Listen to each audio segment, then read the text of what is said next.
ಆದ್ರಿಂದ ಈಗಾಗಲೇ ಸಾಕಷ್ಟು ಸಮಯ ಆಗಿದೆ, ನಾನು ಹೆಚ್ಚೇನು ಮಾತಾಡ್ಲಿಕ್ಕೆ ಹೋಗೋದಿಲ್ಲ. ಕೊನೆಯದಾಗಿ ಒಂದು ಮಾತು ಹೇಳಲಿಕ್ಕೆ ನಾನು ಬಯಸ್ತಾ ಇದ್ದೇನೆ. ಇವತ್ತು ಏನು ಈ ಕಾರ್ಯಕ್ರಮ ನಮ್ಮ ಯುವ ನಾಯಕರಾದಂಥ ಶರತ್ ಅವರು ಮಾಡಿದ್ದಾರೆ, ಇದನ್ನ ನಾನು ಹೇಳ್ದಂಗೆ ಇಡೀ ಕರ್ನಾಟಕ ರಾಜ್ಯದಲ್ಲಿ ನಾವು ರೆಪ್ಲಿಕೇಟನ್ನು ನಾವು ಮಾಡ್ತೀವಿ. ಒಂದು ಒಳ್ಳೆ ಯುವ ನಾಯಕರಾಗಿ ಅವರು ಹೊರಹೊಮ್ತಾ ಇದ್ದಾರೆ. ಅವರಿಗೆ ಒಂದು ಉಜ್ವಲವಾದಂಥ ಭವಿಷ್ಯ ಇದೆ. ಅವರಿರ್ಬೋದು, ನಮ್ಮ ಶ್ರೀನಿವಾಸ್ ಅವರಿರ್ಬೋದು, ಇವರೆಲ್ಲರೂ ನಮ್ಮ ಪಕ್ಷದ ಯುವ ಸಂಘಟನೆಯ ಸ್ತಂಭಗಳಾಗಿದ್ದಾರೆ. ಒಂದು ಅಡಿಪಾಯ ಹಾಕ್ತಾ ಇದ್ದಾರೆ. ಇವತ್ತು ಮುಂಬರುವ ದಿನಗಳಲ್ಲಿ ಇವರೆಲ್ಲರಿಗೂ ಒಳ್ಳೆ ಭವಿಷ್ಯ ಇದೆ.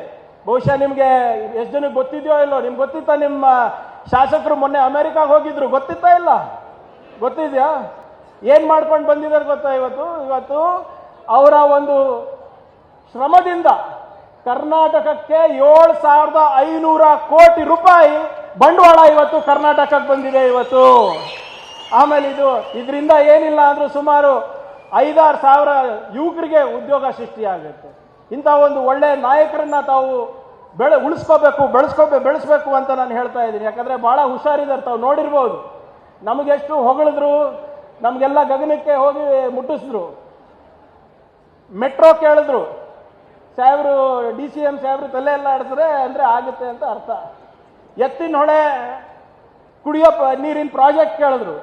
ಆಗಲೇ ಅವರು ಹೋಗಿ ಹಿಂದೆ ಏನೇನು ಕೆಲಸಗಳು ಮಾಡಬೇಕು ಮಾನ್ಯ ಉಪಮುಖ್ಯಮಂತ್ರಿಗಳ ಜೊತೆ ಮಾಡಿ, ಉಪಮುಖ್ಯಮಂತ್ರಿಗಳು 2-3 ಸರಿ ನನಗೆ ಬೈದಿದ್ದಾರೆ, ಯಾಕಪ್ಪ ಅದು ಕುಡಿಯೋ ನೀರಿನ ಪ್ರಾಜೆಕ್ಟ್ ಇನ್ನ ಡೆಲ್ಲಿಗೆ ಕಳಿಸ್ತಾ ಇಲ್ಲ ನೀನು ಅಂತ. ಈ ಮೆಟ್ರೋ ಆಯ್ತು, ಎತ್ತಿನ ಹೊಳೆ ಆಯ್ತು, ಇವೆರಡು ಏನಾದ್ರೂ ಹೊಸಕೋಟೆಗೆ ಬಂದ್ಬಿಟ್ರೆ ಶರತ್ ಬಚ್ಚೇಗೌಡರು ಬೆಂಗಳೂರಿಗೆ ಮೀರಿಸ್ತಾರೆ ಅಂತ ಯಾವುದೇ ಅನುಮಾನ ನನಗಿಲ್ಲ.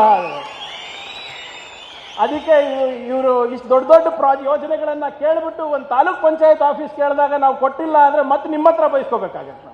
ಸೊ ಆದ್ರಿಂದ ಇವತ್ತು ಏನು ಅವರು ಬೇಡಿಕೆಯನ್ನ ಇಟ್ಟಿದ್ದಾರೆ, ಖಂಡಿತವಾಗೂ ಮೊದಲನೇ ತಾಲೂಕ್ ಪಂಚಾಯತ್ ಕಟ್ಟಡ ಚಿತ್ತಾಪುರ ಇಲ್ಲ ಸರ್, ನೀವೇ ತಗೊಳ್ಳಿ, ಹೊಸಕೋಟೆಗೆ ತಗೋಬೇಕು ಅಂತ ನಾನು ಹೇಳ್ತಾ, ತಮ್ಮ ಆಶೀರ್ವಾದ ಸದಾ ಅವ್ರ ಮೇಲೆ ಇರಲಿ ಅಂತ ತಮ್ಮ ಹತ್ರ ಕೇಳ್ಕೊಳ್ಳುತ್ತಾ, ಇವತ್ತು ಏನು ಮಾನ್ಯ ಉಪಮುಖ್ಯಮಂತ್ರಿಗಳಿರ್ಬೋದು, ಮುಖ್ಯಮಂತ್ರಿಗಳಿರ್ಬೋದು, ಮುನಿಯಪ್ಪ ಸಾಹೇಬ್ರಿರ್ಬೋದು, ಇವತ್ತು ಎಲ್ಲರೂ ಕೂಡ ತಮ್ಮ ಆಶೀರ್ವಾದದಿಂದ ನಾವು ಒಂದು ನವ ಕರ್ನಾಟಕ ನಿರ್ಮಾಣ ಮಾಡಬೇಕು ಅಂತ ಒಂದು ಸಂಕಲ್ಪವನ್ನ ನಾವು ನಮ್ದಿದೆ. ತಮ್ಮ ಆಶೀರ್ವಾದ ಸದಾ ಶರತ್ ಅವ್ರ ಮೇಲೆ ಹೇಗಿದೆ ಅದೇ ನಿಟ್ಟಿನಲ್ಲಿ ನಮ್ಮ ಶ್ರೀನಿವಾಸ್ ಅವ್ರ ಮೇಲೆ, ನಮ್ಮ ರವಿ ಅವ್ರ ಮೇಲೆ, ನೆಲಮಂಗ್ಲಿಗೂ 2ನೇ ನೆಲಮಂಗ್ಲಿಗ ಅಲ್ಲಿ ಕರೆಸಿ ನನಗೆ ಅಲ್ಲೇ ಕೊಡ್ತೀನಿ. ಇಲ್ಲಿ ಯಾಕೆ? ಹೊಸಕೋಟೆ ಲೆಕ್ಕ ಹೊಸಕೋಟೆ, ನೆಲಮಂಗ್ಲ ಲೆಕ್ಕ ನೆಲಮಂಗ್ಲ.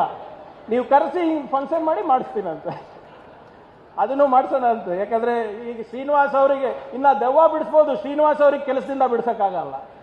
ಅಷ್ಟು ಚೆನ್ನಾಗಿ ಅವರು ಫಾಲೋ ಅಪ್ ಮಾಡಿ ಕೆಲಸ ಮಾಡಿಸ್ಕೋತಾರೆ ಅವ್ರ ಜನರದ್ದು. ಸೊ ಆದ್ರಿಂದ ತಮ್ಮ ಆಶೀರ್ವಾದ ಏನಿದೆ ಶರತ್ ಅವ್ರ ಮೇಲೆ ಎಷ್ಟಿದೆ ಅಷ್ಟೇ ಆಶೀರ್ವಾದ ನಮ್ಮೆಲ್ಲರ ಮೇಲೂ ಇದ್ದು ಒಂದು ನವ ಕರ್ನಾಟಕ ನಿರ್ಮಾಣದ ಏನು ನಮ್ದು ಒಂದು ಸಂಕಲ್ಪ ಇದೆ, ಅದಕ್ಕೆ ತಾವು ನಮಗೆ ಆಶೀರ್ವಾದ ಮಾಡಿ ಅದನ್ನ ಮುಂದುವರಿಸಲಿಕ್ಕೆ ತಾವು ಅವಕಾಶ ಮಾಡಿಕೊಡ್ತೀರಂತ ಭಾವಿಸ್ತಾ, ಇವತ್ತು ತಾವು ನನಗೆ ಬಹಳ ಪ್ರೀತಿಯಿಂದ ಕರೆ ನನಗೆ ಬರಮಾಡ್ಕೊಂಡು ಇಷ್ಟೊಂದು ಸನ್ಮಾನ ಗೌರವ ಕೊಟ್ಟಿದ್ದಕ್ಕೆ ತಮಗೆ ವಂದಿಸ್ತಾ 2 ಮಾತು ಮುಗಿಸ್ತೀನಿ. ಜೈ ಹಿಂದ್, ಜೈ ಕರ್ನಾಟಕ.